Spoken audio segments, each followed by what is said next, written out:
एक राजा की दो रानियां थीं, बड़ी रानी और छोटी रानी। घर में बड़ी रानी की ही मर्जी चलती थी। छोटी रानी को अवहेलित करके रखा गया था। राजा भी छोटी रानी से उदासीन रहते थे। छोटी रानी के दिन अत्यंत कष्ट में बीत रहे थे। छोटी रानी के दो पुत्र थे, रूप और बसंत। राजा अपने दोनों बेटों का भी ख्याल नहीं रखते थे। दोनों को न तो अच्छा भोजन मिलता था, न अच्छे वस्त्र। बड़ी माँ की जली कटी बातें भी उन्हें सुननी पड़ती थी। छोटी रानी सब देखती एवं सहती थी, पर बड़ी रानी को इससे भी संतोष नहीं था। वो हमेशा छोटी रानी को नीचा दिखाने की चेष्टा करती रहती। एक दिन दोनों रानियां महल के हमाम घर में स्नान करने गईं। बड़ी रानी ने छोटी रानी को अत्यंत प्यार से कहा, आओ तुम्हारे बालों में तेल लगा दूं। तेल लगाते लगाते उसने चुपके से एक दवा की टिकिया उसके माथे पर घिस दी। दुखियारी छोटी रानी देखते ही देखते एक तोता बनकर टीटी करती हुई उड़ गई। बड़ी रानी ने अफवाह फैला दी कि छोटी रानी का पत्र मिला, वो अपनी जीवन लीला समाप्त करने जा रही है। राजा ने सहज ही विश्वास कर लिया, मानो राजभवन की लक्ष्मी चली गई। राजभवन में अंधकार फैल गया। छोटी रानी के दोनों पुत्रों रूप और बसंत की दुख की कोई सीमा न रही। उधर तोता बनी छोटी रानी उड़ती उड़ती एक राजा के राजभवन में जा बैठी। राजा ने कहा, सोने का तोता। राजा की बसंत लता नामक एक सुंदर बेटी थी। वह बोली, पिताजी, मैं उस सोने के तोते को लूंगी। राजा के आदेश से उस तोते को पकड़ लिया गया और एक पिंजरे में बंद कर दिया गया। दिन बीतने लगे। उधर बड़ी रानी के 3 पुत्र हुए, लेकिन ये क्या, सभी पुत्र अत्यंत दुबले पतले, हड्डियों के ढांचा मात्र। ऐसा लगता था मानो फूंक देने से वे उड़ जाएंगे। बड़ी रानी का तो रो रो कर बुरा हाल। वह बड़े जतन के साथ अपने पुत्रों का पालन करती, खूब पुआ पकवान, मांस मछली खिलाती, लेकिन वे मोटे नहीं हो पा रहे थे। संटी की तरह ही दुबले पतले थे। दूसरी और बड़ी रानी रूप वसंत को ठीक से खाना भी नहीं देती थी, फिर भी वे मोटे ताजे थे। ये देखकर वह और कुढ़ जाती। एक दिन जब रूप और वसंत पाठशाला से पढ़कर लौटे तो देखा कि उनकी बड़ी माँ गुस्से में बैठी है। उसने उन्हें देखते ही गालियों की बौछारें शुरू कर दी। गला फाड़ फाड़ कर रोने लगी, उन्हें मारने लगी, सामानों को फेंकना शुरू कर दिया। जब राजा को इस बात की सूचना मिली तो वे दौड़े दौड़े आए और उससे पूछा, तुम्हें क्या हो गया है? रानी गुस्से से थर थर कांपती हुई बोली, मेरी सौत के ये दोनों पुत्र मानव रूप में राक्षस हैं। मेरे पुत्रों की हालत इनकी वजह से है। जब तक इनके खून से मैं स्नान न कर लूं, मेरा कलेजा ठंडा नहीं होगा। राजा ने कहा, ऐसा ही होगा। फिर उन्होंने जल्लाद को बुलवाया और आदेश दिया, इन दोनों भाइयों को मारकर इनका खून लाकर बड़ी रानी को दो। रूप बसंत का तो रो रो कर बुरा हाल, पर जल्लाद को तो राजा के आदेश का पालन करना था, सो उनके हाथ पैरों को रस्सियों से बांधकर बलि देने के लिए वह ले जाने लगा। रूप बसंत के चीत्कार को सुनने वाला वहाँ कोई नहीं था। जल्लाद रूप बसंत को एक जंगल में ले गया। वहाँ उसके वस्त्र उसने उतरवा लिए और पेड़ की छाल उन्हें पहना दिया। रूप बोला, भाई, हमारे भाग्य में यही था। जल्लाद ने उनके हाथ पैर खोल दिए और दबदबाए आंखों से कहा, राजा की आज्ञा है राजपुत्र। क्या करता, मुझे मानना ही था, पर तुम लोगों को मैंने अपनी गोद में खिलाया है। तुम्हारा खून मैं कैसे कर सकता हूँ? मेरे कपाल में जो लिखा है होगा। तुम वकल के ऊपर चादर ओढ़ लो और इस जंगल से निकल जाओ। कोई तुम्हें राजपुत्र के रूप में पहचान नहीं पाएगा। ये कहकर उसने उन्हें जंगल से बाहर निकलने का मार्ग बता दिया और खुद राजभवन की ओर लौटने लगा। रास्ते में उसने एक कुत्ते एवं सियार को मारा और उसका खून बड़ी रानी को दे दिया। खून पाकर बड़ी रानी बहुत खुश हुई। उसने उस खून से स्नान किया और खिलखिलाती हुई अपने पुत्रों को अत्यंत स्वादिष्ट भोजन कराया और खुद भी खाया। रूप बसंत दोनों जंगल के रास्ते से आगे बढ़े। वे चलते रहे, पर जंगल का कोई अंत नहीं दिख रहा था। थककर वे एक पेड़ के नीचे बैठ गए। यही भाग्यमान जंगल में जीवन यापन करने लगे। एक दिन बसंत ने कहा, भाई, बहुत प्यास लगी है, पानी मिलेगा?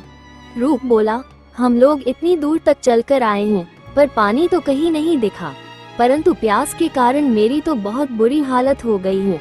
बसंत बोला, ठीक है, तुम यहीं प्रतीक्षा करो, मैं देखता हूँ कि आसपास कहीं पानी है या नहीं। रूप ने कहा। रूप पानी की तलाश में चला। एक जगह उसे एक तालाब दिखाई दिया। समस्या थी कि पानी लेकर जाए कैसे। उसे अपनी चादर का ख्याल आया। अगर चादर को पानी में अच्छी तरह भिगोकर ले जाया जाए तो बसंत की प्यास मिट सकती है। ये सोचकर वो तालाब में उतरा।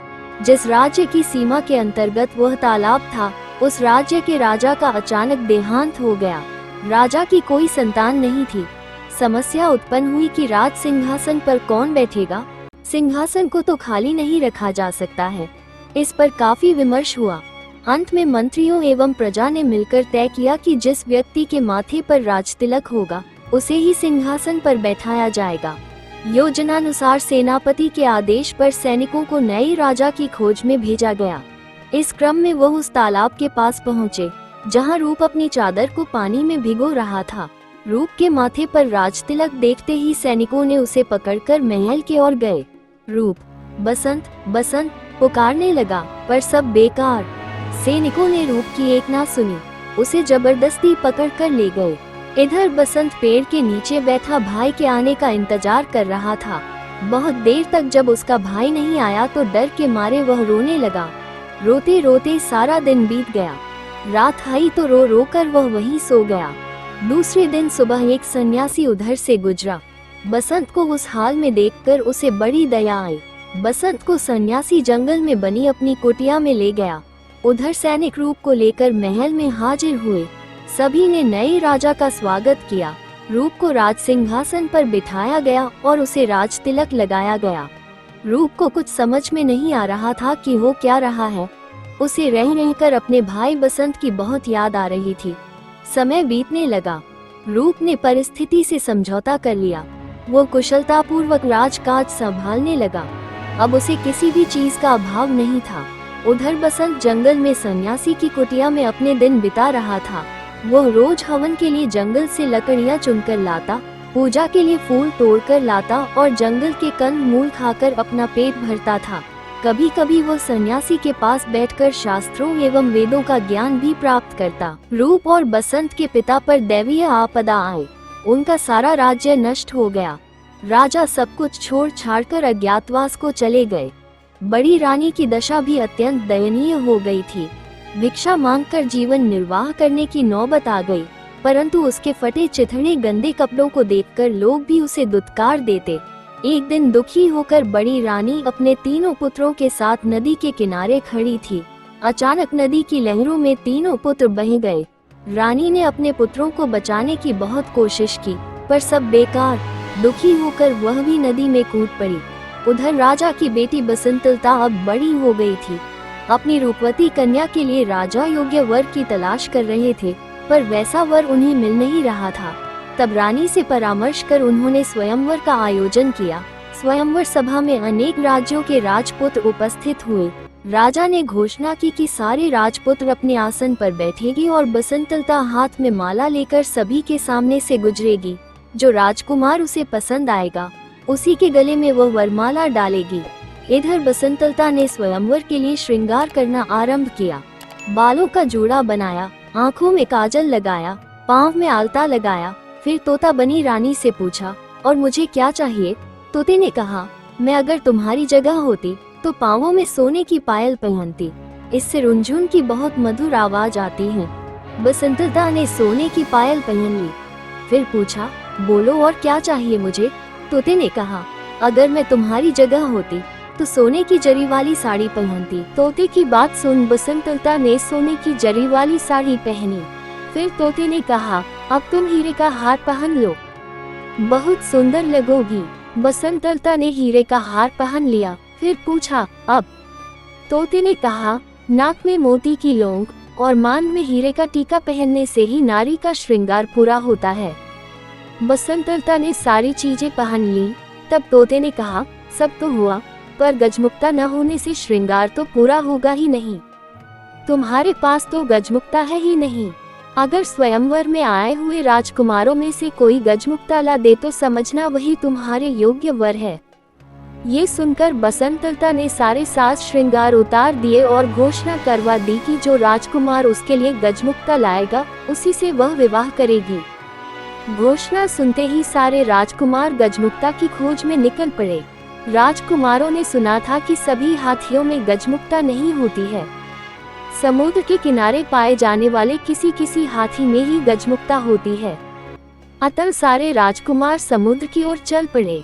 समुद्र के किनारे पहुंचने से पहले ही हाथियों के एक झुंड ने उन पर धावा बोल दिया, जिस कारण अनेक राजपुत्रों के हाथ पैर टूट गए, अनेक घायल हो गए और इस तरह सब हताश निराश होकर वापस लौट गए।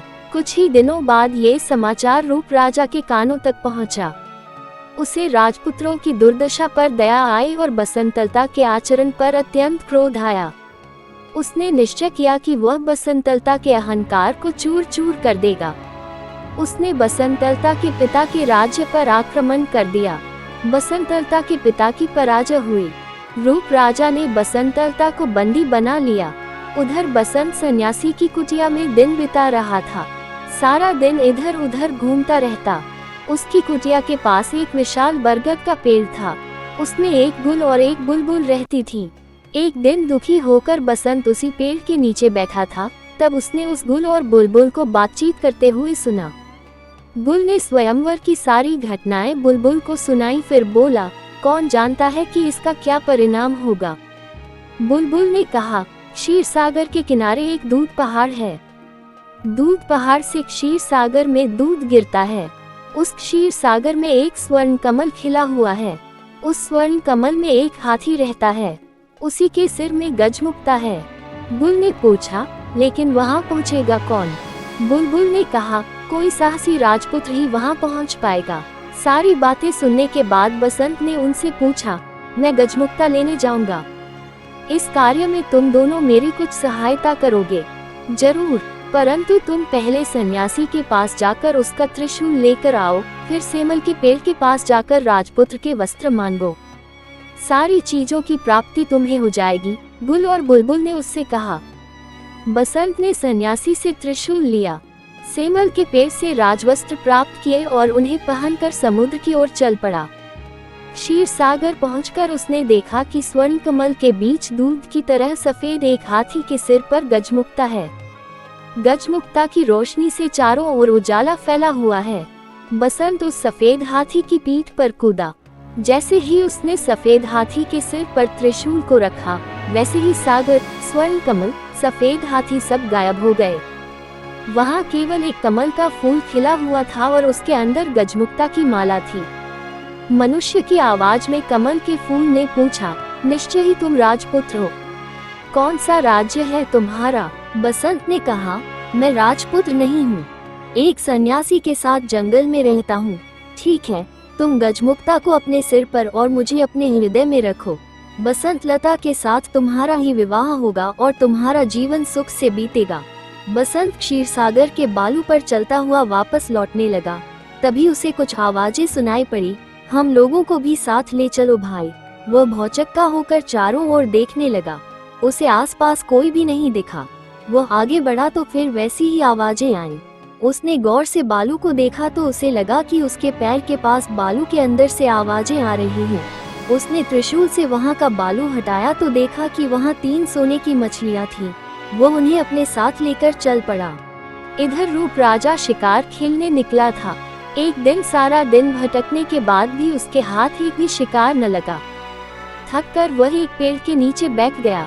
अचानक उसे याद आया कि वह अपने भाई बसंत को इसी पेड़ के नीचे छोड़कर पानी लाने गया था और फिर सैनिक उसे एक राज्य में ले गए था।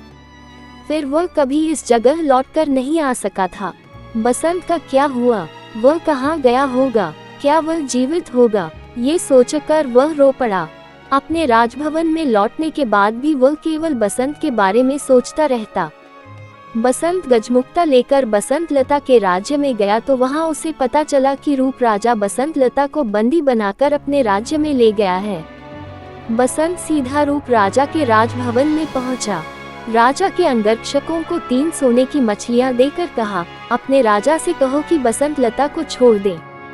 लेकिन रूप राजा तो अपने भाई के शोक में डूबा अपने कमरे का दरवाजा बंद कर अंदर बैठा हुआ था।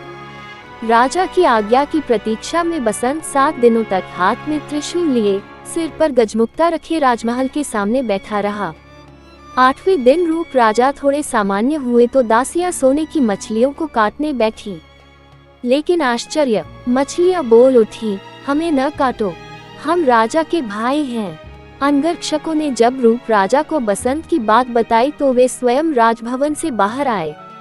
वहां अपने भाई बसंत को देखा तो दौड़कर उसे अपने गले लगा लिया। तभी वे दासियां उन बोलने वाली सोने की मछलियों को लेकर राजा के पास पहुंची। लेकिन आश्चर्य, रूप राजा के हाथ लगाते ही तीनों मछलियां 3 मनुष्यों में बदल गईं। उन्हें देखते ही वे पहचान गए, वे बड़ी रानी के पुत्र थे, रूप बसंत के सौतेले भाई। रूप बसंत ने बड़ी रानी और राजा के दुर्भाग्य की सारी बातें उनसे सुनी। उनकी आंखों से आंसू बहने लगे। पांचों भाई आनंद पूर्वक राजभवन में रहने लगे। रूप राजा अपने भाई बसंत के विवाह की तैयारियां करने लगा। उसने बसंत लता के पिता के पास समाचार भेजा कि उन्हें मुक्त किया जा रहा है। पिंजरे के तोते ने बसंत लता को खुशखबरी दी, गजमुक्ता लेकर राजपुत्र आ गया है। बसंत लता बोली, जानती हूँ। उसी समय एक दासी दौड़ती हुई आई और उसने प्रसन्नता पूर्वक कहा कि गजमुक्ता लाने वाले राजपुत्र राजा रूप के ही भाई हैं। बसंत लता बहुत खुश हुई। उसने तय किया कि वो अपने प्रिय तोते को आज अपने हाथों से स्नान कराएगी। उसने गाय के दूध में कच्ची हल्दी को पीसकर दूध में मिलाया और उससे तोते को स्नान कराने लगी।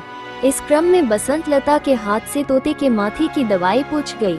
देखते ही देखते तोता एक सुंदर नारी बन गया। बसंत लता ने आश्चर्य से पूछा, तुम कौन हो, परी या देवी?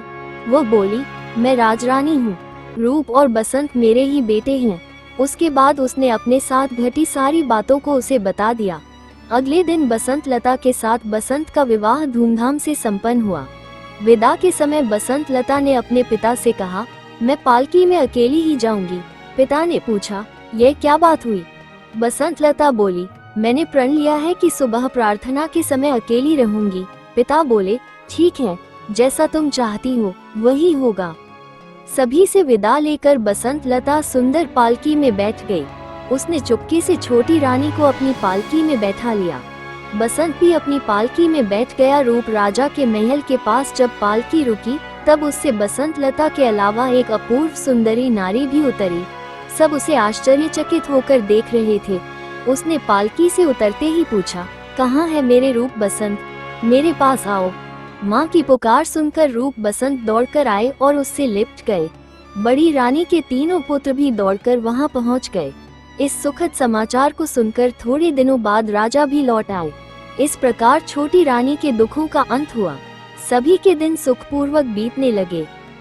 कहानी पसंद आए तो लाइक करें, प्यारे प्यारे कमेंट करें, ज्यादा से ज्यादा दोस्तों को शेयर करें। चैनल पर नए हैं तो सब्सक्राइब करना ना भूलें। बेल आइकन प्रेस करें ताकि वीडियो सबसे पहले आपको मिले। मिलते हैं अगली कहानी के साथ। धन्यवाद।